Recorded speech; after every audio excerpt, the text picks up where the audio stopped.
Waalaikumsalam warahmatullahi wabarakatuh. Yang pertama, pengertian dan perbedaan antara tafsir, ilmu tafsir, dan takwil. Tafsir secara bahasa, tafsir berasal dari isim masdar takwil. Dari akar kata al-fasar yang berarti menjelaskan, mengungkap, atau menerangkan makna yang abstrak. Ilmu tafsir adalah cabang ilmu dalam agama Islam, mempelajari cara-cara untuk memahami dan menafsirkan ayat-ayat Al-Quran dengan tujuan untuk mengenal makna, hikmah, dan petunjuk yang terkandung di dalamnya. Ilmu ini bertujuan untuk memahami wahyu Allah secara lebih mendalam dengan mengkaji dari berbagai aspek. Sedangkan takwil yaitu menafsirkan suatu pembicaraan teks dan menerangkan maknanya tanpa mempersoalkan apakah penafsiran dan keterangan itu sesuai dengan apa yang tersurat atau tidak.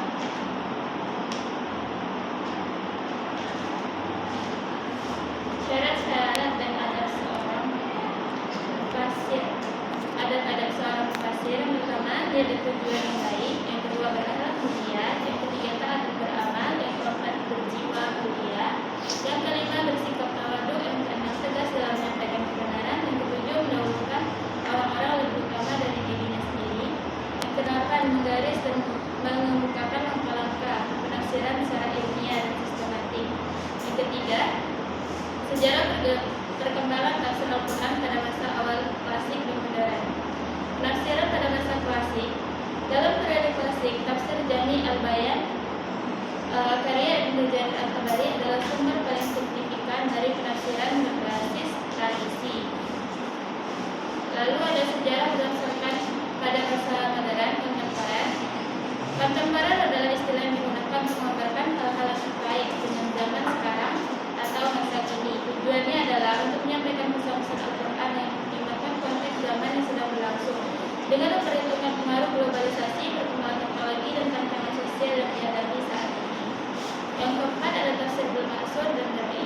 Tafsir bil ma'sur adalah menjelaskan makna dari ayat Al-Quran dengan ayat Al-Quran atau sunnah yang sahih atau perkataan sahabat.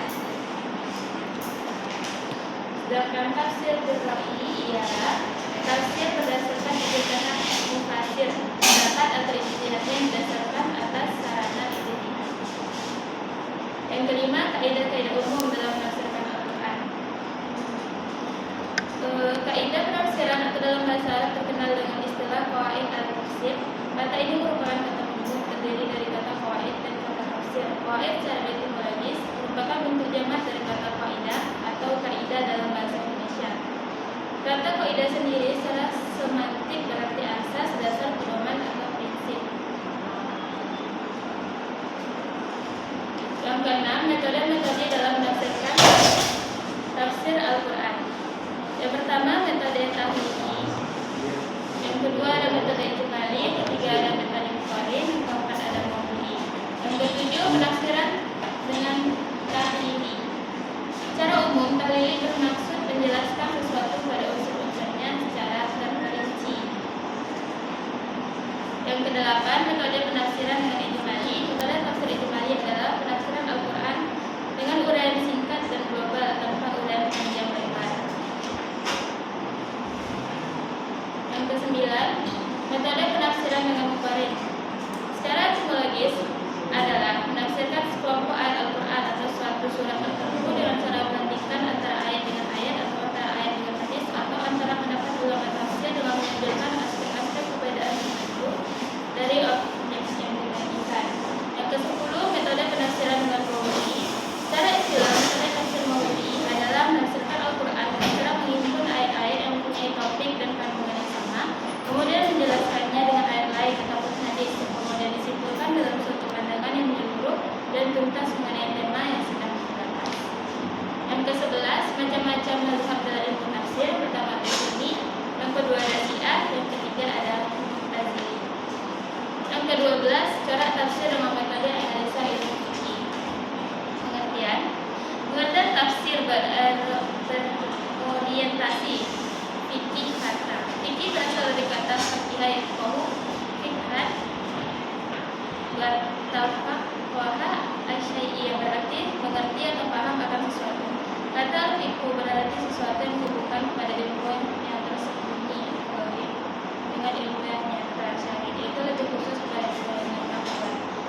tafsir falsafah. Kata tafsir dan filsafat digabungkan maka menjadi tafsir falsafi. Muhaimin mendefinisikan tafsir falsafi sebagai model interpretasi Al-Quran yang menggunakan pendekatan filsafat yang menghayati, lalu merenungkan ayat yang akan ditafsirkan dan selanjutnya mengkajinya secara objektif, sistematik, dan radikal. Yang ke-15, cara tafsir dengan metode analisa ilmiah. Pengertian metode analisa ilmiah adalah cara memahami dan menafsirkan Al-Quran yang lebih mengutamakan penggunaan ilmu pengetahuan dan metode ilmiah dalam mempelajari ayat-ayatnya. Yang ke-16, cara tafsir dengan metode analisa adab al-ijtimai. Kitab tafsir dengan cara adab al-ijtimai adalah kitab tafsir yang menghubungkan ayat Al-Quran dengan kehidupan masyarakat. Cara ini pertama kali diperkenalkan oleh Syekh Muhammad Abdul melalui karyanya Tafsir Al-Quran Al-Hakim atau Tafsir Al-Quran. Sekian dari saya. Assalamualaikum warahmatullahi wabarakatuh. Waalaikumsalam.